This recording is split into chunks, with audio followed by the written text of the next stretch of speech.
Wambua, come meeting over in your first. Niliona ya kwamba kweli nimejiunga nne ambao ni viongozi kwa ajili ya kusaidia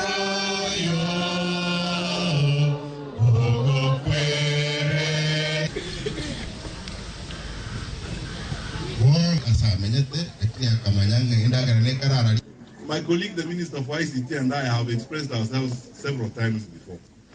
That is not anywhere on our card. It has not been discussed anywhere in government. Some commissioner at the NCIC expressed an opinion. And that is an opinion which actually I can confirm here that we are not even going to take, or an opinion that we are not going to listen to. It doesn't matter. I mean, nchi yetu kubwa namna hii, with the democracy we have had, in the freedoms we have enjoyed.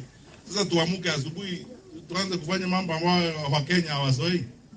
Kenyans are used to freedom. Sisi tutakaa kwa amani na tutahakikisha kama serikali kwamba tumewapea Wakenya wetu amani ya kutosha na kuhakikisha kwamba wale ambao watakuwa kwa uchaguzi wanapiga kura kwa amani.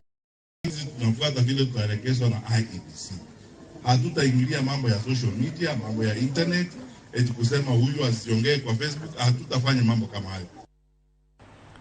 Erokamana inya ko medo manakete ang'ichwelo mago weche manyien mabende chopo ni kokalo Ramogi TV. Ng'ato nyisa ni ok ber kichuno nyithindo ma johigni 13 gi sindan mar corona, kiani mano ni kanye inyalo reno mondo waluwane. Skunde moko pod riembo nyithindo nikech weche mag school fees kata bed ni ogol chika mabende chugoge. Elvis kantiere St. Camillus County ma Migori wacho ni bende imedo neno Ramogi TV e yono ero maler kabisa.